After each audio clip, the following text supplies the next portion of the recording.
ಧಾರವಾಡದ ಗಾಂಧಿನಗರದಿಂದ ಮುನಿರಾಬಾದ ಹುಲಿಗೆಮ್ಮ ದೇವಸ್ಥಾನಕ್ಕೆ ಹೊರಟಿದ್ದ ಕಾರೊಂದು ಆಯತಪ್ಪಿ ಕಮರಿಗೆ ಬಿದ್ದಿರುವ ಘಟನೆ ಹುಬ್ಬಳ್ಳಿ ಗದಗ ರಸ್ತೆಯ ನಳಂದ ಕಾಲೇಜ್ ಬಳಿ ಸಂಭವಿಸಿದೆ. ಚಾಲಕ ಪವನ್ ಭಜಂತ್ರಿ ಎಂಬಾತ ಗೂಗಲ್ ಮ್ಯಾಪ್ ನೋಡುವ ಸಂದರ್ಭದಲ್ಲಿ ಆಯತಪ್ಪಿ ಕಮರಿಗೆ ಬಿದ್ದಿದೆ. ವಾಹನದಲ್ಲಿದ್ದ ಇಬ್ಬರು ಮಹಿಳೆಯರು, ಇಬ್ಬರು ಮಕ್ಕಳು ಹಾಗೂ ಚಾಲಕ ಪವನ್ ಪ್ರಾಣಾಪಾಯದಿಂದ ಪಾರಾಗಿದ್ದು, ಕಾರು ನಜ್ಜುಗುಜ್ಜಾಗಿದೆ. ದಾರಿ ಹೋಕರು ಅವರನ್ನು ರಕ್ಷಣೆ ಮಾಡಿ ಆಂಬ್ಯುಲೆನ್ಸ್ ಮೂಲಕ ಹುಬ್ಬಳ್ಳಿಯ ಕಿಮ್ಸ್ ಆಸ್ಪತ್ರೆಗೆ ರವಾನೆ ಮಾಡಿದ್ದಾರೆ. ಘಟನೆಗೆ ಸಂಬಂಧಿಸಿದಂತೆ ಸ್ಥಳೀಯ ಪೊಲೀಸರು ಸ್ಥಳಕ್ಕೆ ಧಾವಿಸಿದ್ದು ಮುಂದಿನ ಕಾನೂನು ಕ್ರಮವನ್ನು ಜರುಗಿಸಿದ್ದಾರೆ.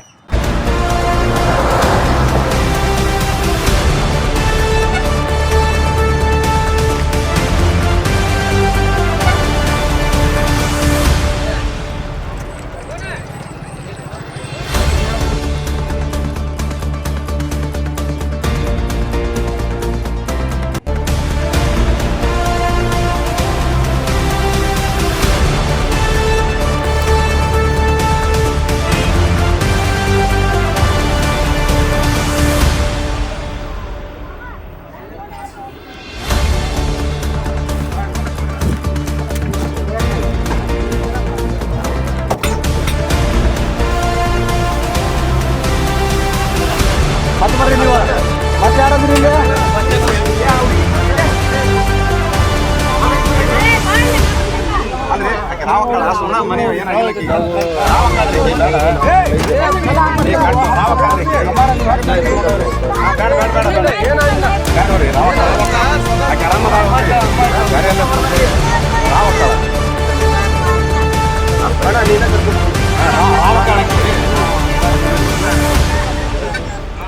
ಆಯ್ತು